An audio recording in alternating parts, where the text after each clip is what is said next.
Hello everyone, and today's topic is non-performing asset. So banks जब loan provide करते हैं तो वो जो लोन होता है वो मेन सोर्स ऑफ इनकम उन बैंक्स के लिए होता है। दैट इज़ वाई जो लोन होता है वो बैंक्स के लिए एक एसेट होता है।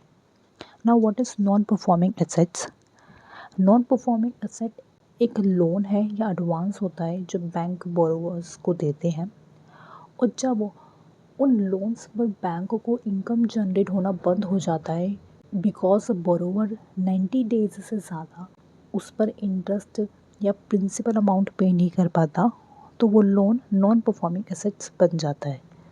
इन शॉर्ट, अगर बैंक ने कोई लोन प्रोवाइड किया है, उस लोन पर बैंक को कोई इनकम जनरेट नहीं हो रही है, उसे कोई इंटरेस्ट प्रिंसिपल नहीं मिल रहा है बोरोवर्स की साइड से फॉर मोर देन 90 डेज, तो वो लोन नॉन परफॉर्मिंग एसेट बन जाएगा। एज़ पर आरबीआई गाइडलाइंस एक लोन नॉन परफॉर्मिंग एसेट तब बनता है जब उस पर इंटरेस्ट या प्रिंसिपल ओवर ड्यू हो जाता है फॉर मोर देन 90 डेज।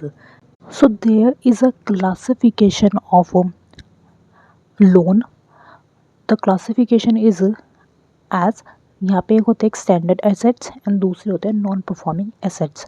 जो स्टैंडर्ड एसेट्स कौन से होते हैं? जो कि एनपीए नहीं होते, यानी कि ये अच्छी तरीके से परफॉर्म कर रहे हैं, इन पे जो भी हमें इंटरेस्ट पेमेंट मिलनी है, प्रिंसिपल अमाउंट मिल रही है, उसमें कोई डिले नहीं हो रहा है, वो एग्जैक्ट टाइम पर हमें पेमेंट मिल रही है बोरोवर्स की तरफ से। लेकिन इसी में एक क्लासिफिकेशन आता है स्ट्रेस्ड एसेट का, जिसमें फर्दर क्लासिफिकेशन है। तो स्ट्रेस्ड स्टैंडर्ड एसेट्स वो एसेट्स होंगे जहाँ पे हमें डिले हो रहा है और टाइम पे हमें पेमेंट्स नहीं मिल रही है। यहाँ पे फर्दर 3 क्लासिफिकेशन होती है: special mention account O, special mention account 1 and special mention account 2। तो जो फर्स्ट वाला है उसने 1 डेज से लेके 30 डेज़ के बीच में जो है वो डिले हो रहा है। लेकिन जब ये डिले 31 डेज से बढ़ जाता है और 60 डेज से कम रहता है तो वो स्पेशल मेंशन अकाउंट 1 बन जाता है। एंड जब वो डिले 60 डेज से बढ़ जाता है लेकिन 90 डेज से कम डिले है तो वो स्पेशल मेंशन अकाउंट 2 रहता है। लेकिन जैसे ही ये डिले 90 डेज से अबव होता है वो नॉन परफॉर्मिंग एसेट बन जाता है, जहाँ पे फर्दर क्लासिफिकेशन दिया है एनपीए का सब स्टैंडर्ड, डाउटफुल एसेट्स और लॉस एसेट्स में। सो सब स्टैंडर्ड एसेट्स वो होते हैं जहाँ पे जो एनपीए होता है वो 12 मंथ तक रहता है, यानी कि आपको 12 मंथ्स तक कोई पेमेंट नहीं मिलती बैंक को। यहाँ पर रिस्क ऑफ डिफ़ॉल्ट मॉडरेट रहता है, लेकिन स्टिल यहाँ रिकवरी की पॉसिबिलिटी होती है। फॉर एग्ज़ाम्पल, एक बोरोवर है, उसने 6 मंथ्स तक पेमेंट नहीं करी है, तो यहाँ पे 90 डेज से अबव हो गया तो एनपीए बन गया, लेकिन ये सब स्टैंडर्ड की कैटेगरी में आता है क्योंकि 12 मंथ से कम है। यहाँ पे स्टिल पॉसिबिलिटी है कि बैंक्स को पेमेंट मिल जाए। Now second one is doubtful assets. Doubtful assets में वो एनपीए आते हैं जो मोर देन 12 मंथ्स के लिए एनपीए है, यानी कि उन पे कोई भी अमाउंट जो है वो रिकवर नहीं हुआ है। यहाँ पे ये मान लिया जाता है कि जो रिकवरी है वो हाईली असर्टन है, यानी कि हो सकता है कि बैंक्स को वो पैसा ना मिले। The last one is loss assets. Loss assets वो एसेट्स होते हैं जो बैंक्स कम्प्लीटली अग्री कर लेते हैं कि ये अनरिकवेबल है और अब इन पे हमें बिल्कुल भी पैसा जो है वो रिकवर नहीं होने वाला है। These are the classification of loan. एक होता है स्टैंडर्ड असेट्स जिसमें फर्दर क्लासिफिकेशन है स्ट्रेच असेट्स का और रेगुलर असेट्स का।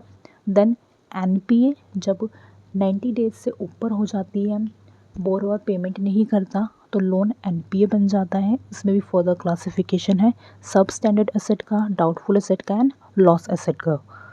अब एनपीए का इम्पैक्ट क्या पड़ता है बैंक्स पे? तो फर्स्ट, क्योंकि बैंक की जो सोर्स ऑफ इनकम है वो रिड्यूस हो गई, तो उससे बैंक की जो प्रॉफिटेबिलिटी है वो भी बहुत ज़्यादा इम्पैक्ट करती है। सेकेंडली, लिक्विडिटी इम्पैक्ट करती है क्योंकि अब बैंक के पास ज़्यादा पैसा नहीं है दूसरे लोगों को लेंड करने के लिए। थर्डली, जो इन्वेस्टर्स में जो कॉन्फिडेंस होता है वो भी रिड्यूस हो जाता है। और फोर्थली, यहाँ पे हो सकता है कि हमें आरबीआई की इंटरवेंशन या गवर्नमेंट की इंटरवेंशन हमें रिक्वायर हो। नाउ इसी में एक कंसेप्ट आता है ट्विन बैलेंस शीट क्राइसिस का। इसमें बेसिकली दो सेक्टर्स जो वो इकोनॉमी के वो इम्पैक्ट होते हैं, कॉरपोरेट सेक्टर कंपनीज और बैंकिंग सेक्टर। सो क्या होता है, सो जब कंपनीज बहुत ज़्यादा लोन ले लेती है, ओवर लेवरेज हो जाती है और उस पैसे को रीपे नहीं कर पाती है, तो उनकी बैलेंस शीट पर, कंपनीज की बैलेंस शीट पर एक नेगेटिव इम्पैक्ट पड़ता है। And at the same times जो बैंकिंग सेक्टर्स है उनके पास एनपीए की जो अमाउंट होती है वो बढ़ जाती है।